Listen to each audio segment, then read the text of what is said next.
नमस्कार, चार के बाद देख रहे हैं आप आपके साथ मैं हूं आयुष सूर्यवंशी। चार के बाद में सबसे पहले बात होगी सनातन पर बवाल के बीच अब देश के नाम को लेकर विवाद छिड़ गया है। इस विवाद की शुरुआत कांग्रेस के उस आरोप से हुई जिसमें कहा गया कि G20 समिट के डिनर के निमंत्रण पत्र में प्रेसिडेंट ऑफ भारत लिखा है। जानेंगे पूरी खबर, लेकिन एक बड़ी खबर बताएंगे। अगली खबर प्रिया। बिल्कुल, चार के बार में दूसरी जो बड़ी खबर है वो यूपी से जुड़ी हुई है। मुख्यमंत्री योगी आदित्यनाथ आज दिल्ली दौरे पर है। सूत्रों के मुताबिक मुख्यमंत्री पीएम मोदी से मुलाकात कर सकते हैं। इस मुलाकात के क्या मायने से जुड़ा हर एक डिटेल आप तक हम पहुंचाएंगे, लेकिन उससे पहले रुख करेंगे पलक प्रकाश का। बिल्कुल, तीसरी बड़ी खबर मैं आपको बताऊंगी जिसमें चर्चा होगी 2024 लोकसभा चुनाव को लेकर, जिसमें बीजेपी कोई भी कोर कसर नहीं छोड़ना चाहती है। लेकिन लोकसभा फाइनल से पहले बीजेपी को विधानसभा का सेमीफाइनल भी फतह करना है। इसी कड़ी में आज बीजेपी के दो बड़े दिग्गज देश के दो बड़े राज्यों में चुनावी सभा करते हुए नजर आए। वो पूरी खबर आपको बताएंगे, लेकिन चौथी बड़ी खबर बताएंगी आयुषी। और चार के वार में आखिर में बात होगी भारत G20 के वर्तमान अध्यक्ष के रूप में 9 और 10 सितंबर को नई दिल्ली में G20 शिखर सम्मेलन की मेजबानी कर रहा है। इसकी तैयारियां अपने अंतिम चरणों में, और इसी खबर पर पूरी जानकारी मैं आपको दूंगी, पर पहले रुक करेंगे आयुष का। इस बीच एक बड़ी खबर है, पीएम मोदी जकार्ता जाएंगे। इंडोनेशिया में आसियान समिट में शामिल होंगे पीएम नरेंद्र मोदी। इस वक्त की बड़ी और अहम खबर से आपको रूबरू करा दें। प्रधानमंत्री नरेंद्र मोदी जकार्ता जाएंगे। इंडोनेशिया में दरअसल आसियान समिट में प्रधानमंत्री नरेंद्र मोदी शामिल होंगे। प्रधानमंत्री का ये जकार्ता दौरा बेहद अहम माना जा रहा है। सामरिक संबंधों के लिहाज से प्रधानमंत्री नरेंद्र मोदी आसियान समिट में शामिल होंगे। जकार्ता का दौरा और ठीक बाद उसके G20 का शिखर सम्मेलन। तो कूटनीतिक रिश्तों को और ज्यादा मजबूती देने के लिहाज से प्रधानमंत्री लगातार इंटरनेशनल समिट्स में हिस्सा ले रहे हैं। इससे पहले ब्रिक्स में भी प्रधानमंत्री पहुंचे थे। G20 की मेजबानी खुद भारत कर रहा है और आसियान में भी प्रधानमंत्री नरेंद्र मोदी शामिल होंगे। इंडोनेशिया की राजधानी जकार्ता में आसियान समिट, जहां प्रधानमंत्री नरेंद्र मोदी शामिल होंगे। तो इस वक्त की बड़ी और अहम खबर है, प्रधानमंत्री मोदी जकार्ता जाएंगे। हालांकि इसको लेकर बीच में थोड़ी स्पष्टता नहीं थी। चर्चा भी थी कि फॉरेन मिनिस्टर एस जयशंकर जा सकते हैं, लेकिन विदेश मंत्रालय की तरफ से स्पष्ट किया गया कि खुद प्रधानमंत्री ही इसमें शामिल होंगे।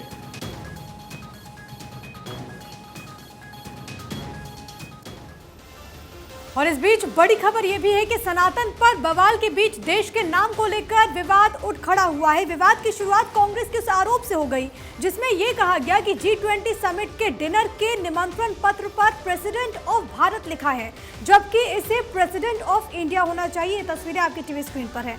इसके साथ एक नई बहस शुरू हो गई कि क्या मोदी सरकार देश का नाम बदलने वाली है। विपक्ष इस पूरे मुद्दे को लेकर हमलावर है। कांग्रेस नेता जयराम रमेश ने सोशल मीडिया पर लिखा तो ये खबर वाकई सच है। राष्ट्रपति भवन ने 9 सितंबर को G20 रात्रि भोज के लिए सामान्य प्रेसिडेंट ऑफ इंडिया के बजाय प्रेसिडेंट ऑफ भारत के नाम पर इनवाइट भेजा है। अब संविधान का अनुच्छेद 1 पढ़ा जा सकेगा, जो कि भारत जो इंडिया था राज्यों का एक संघ होगा। अब इस राज्यों के संघ पर भी हमला हो रहा है, ये कांग्रेस पार्टी कह रही है। जयराम रमेश का ये ट्वीट भी आपकी टीवी स्क्रीन पर। केंद्र सरकार ने 18 से 22 सितंबर तक के लिए संसद का विशेष सत्र भी बुलाया है। सूत्र ये बताते हैं कि संसद के विशेष सत्र में सरकार इंडिया शब्द हटाने के प्रस्ताव से संबंधित विधेयक पटल पर रख सकती है। और ये दो तस्वीरें द प्रेसिडेंट ऑफ भारत और इसके बाद किस तरीके से सियासी संग्राम देखने को मिल रहा है। और भारत और इंडिया पर मचे बवाल पर संवाददाता आनंद कुमार सिंह ने बीजेपी सांसद नरेश बंसल से खास बातचीत की। हमारे साथ बात करने के लिए बीजेपी सांसद नरेश बंसल जी हैं।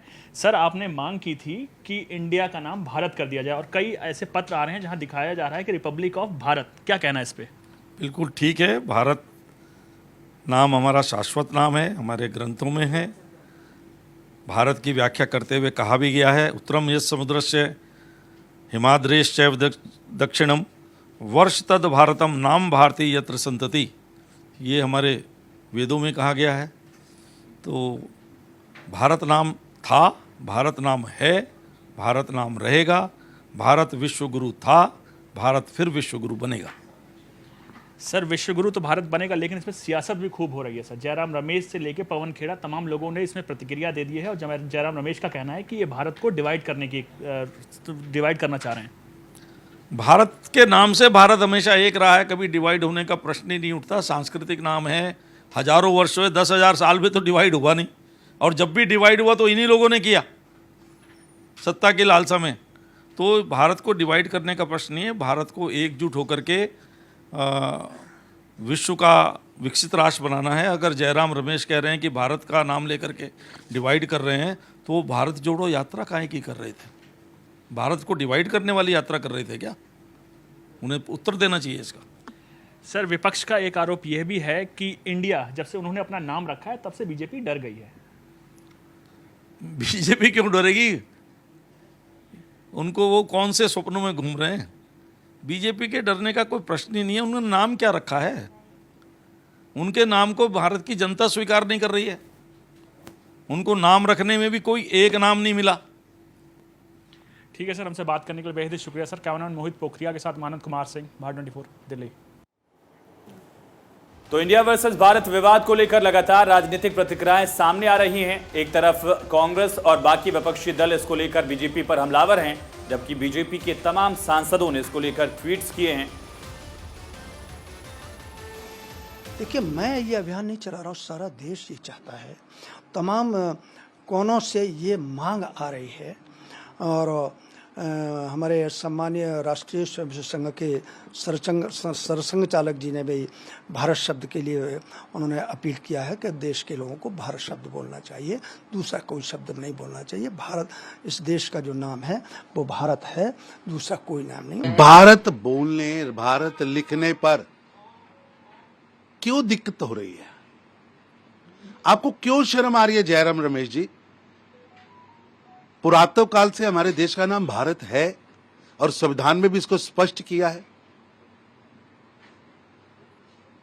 बेवजह जानबूझकर भ्रम पैदा कर रहे हैं, दुर्भाग्यपूर्ण है। तो आप जिनको लगता है वो इंडिया शब्द प्रयोग करें, लेकिन अगर हम भारत शब्द प्रयोग कर रहे हैं तो आपको क्यों आपत्ति होनी चाहिए?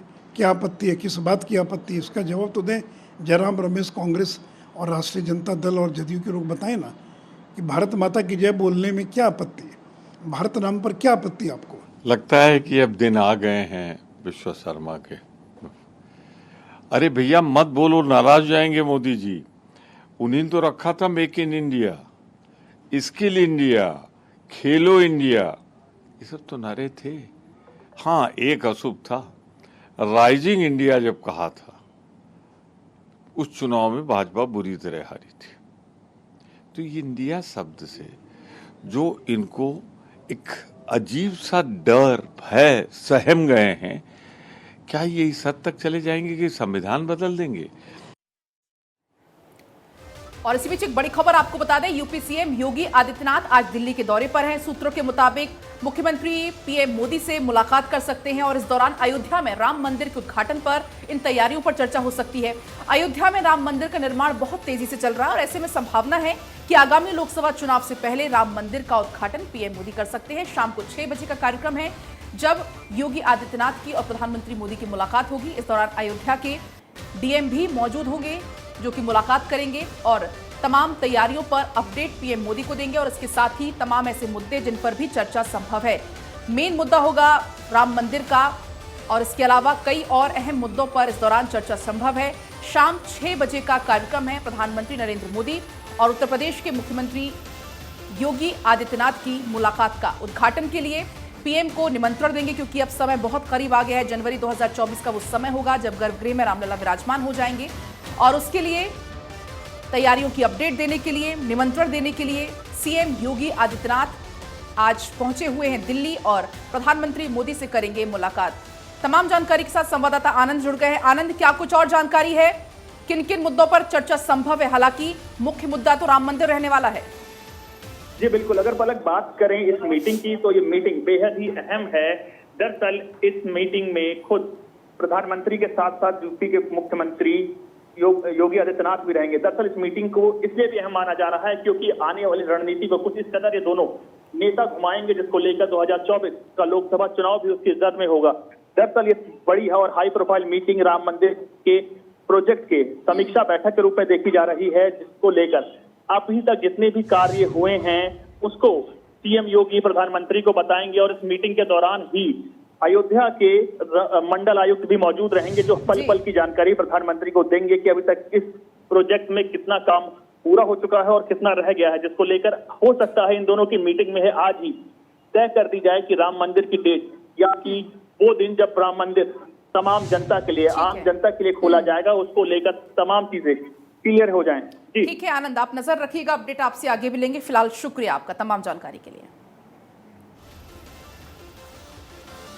और वहीं देखिए 2024 लोकसभा चुनाव को लेकर बीजेपी कोई कोर कसर नहीं छोड़ना चाहती है, लेकिन लोकसभा के फाइनल से पहले बीजेपी को विधानसभा का सेमीफाइनल भी फतेह करना है, जिसे लेकर बीजेपी कोई कसर नहीं छोड़ना चाहती। और इसी कड़ी में आज बीजेपी के दो बड़े दिग्गज देश के दो बड़े राज्यों में चुनावी सभा करते नजर आए।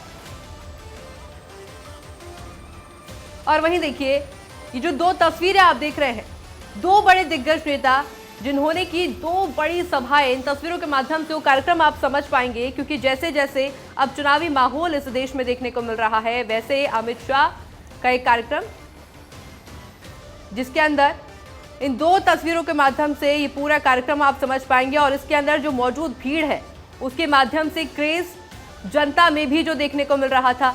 एक तस्वीर में आप नितिन गडकरी को देख पाएंगे, वहीं दूसरी तस्वीर में आप अमित शाह को देख पाएंगे।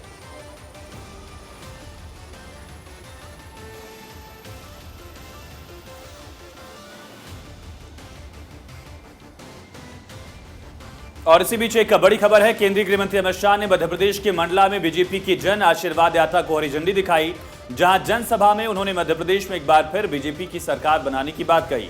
गृह मंत्री शाह ने इस दौरान कांग्रेस पर भी हमला बोला, कहा बंटाधार जी, दिग्विजय जी, कमलनाथ जी, करप्शननाथ जी, आप सुन लो, जब यात्रा खत्म होगी तब 150 सीटों के साथ मध्य प्रदेश में बीजेपी की सरकार बनेगी, ये दावा उन्होंने किया। तस्वीरें आप देख रहे हैं और किस तरह से उनके साथ मुख्यमंत्री शिवराज सिंह चौहान भी मौजूद रहे, मध्य प्रदेश के ये लोकल लीडर भी यहाँ मौजूद रहे। अमित शाह ने लगातार दरअसल मध्य प्रदेश के दौरे किए हैं। यूपीए की सरकार थी, कांग्रेस की सरकार थी, कमलनाथ और बंटाधार की केंद्र में सरकार थी। मनमोहन सिंह ने एक स्टेटमेंट किया, वो प्रधानमंत्री थे, उन्होंने एक स्टेटमेंट किया। क्या स्टेटमेंट किया? उन्होंने कहा देश की तिजोरी पर सबसे पहला अधिकार अल्पसंख्यकों का है। सबने विरोध किया मगर वो नहीं माने। अल्पसंख्यक तुष्टीकरण में कांग्रेस डूबी रही।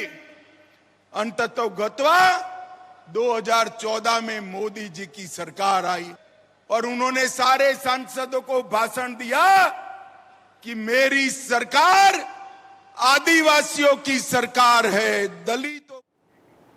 भारत G20 के वर्तमान अध्यक्ष के रूप में 9 और 10 सितंबर को नई दिल्ली में G20 शिखर सम्मेलन की मेजबानी कर रहा है। इसकी तैयारियां अपने अंतिम दौर में है। कोर्ट से लेकर रास्ते, होटल और समिट का वेन्यू, भारत मंडप तक सब सजा हुआ है। तस्वीरें आपकी टीवी स्क्रीन पर। G20 ग्रुप में शामिल 19 देशों के राष्ट्राध्यक्ष, यूरोपियन यूनियन के प्रतिनिधि, 9 मेहमान देशों के प्रधानमंत्री, राष्ट्रपति 2 दिन के लिए दिल्ली में होंगे। ये पहला मौका है जब इतने राष्ट्रपति, प्रधानमंत्री एक साथ भारत आ रहे हैं। मेहमानों के लिए एयरपोर्ट पर स्वागत से लेकर होटल में खाने पीने तक हर जगह देसी टच आपको नजर आएगा। ये 2 तस्वीरों के जरिए आप देखिए कि देश की राजधानी दिल्ली किस तरीके से दुल्हन की तरह सजी हुई है। चप्पे चप्पे पर सुरक्षा का कड़ा पहरा देखने को मिल रहा है। भव्य तरीके से सजाया गया है देश की राजधानी दिल्ली को।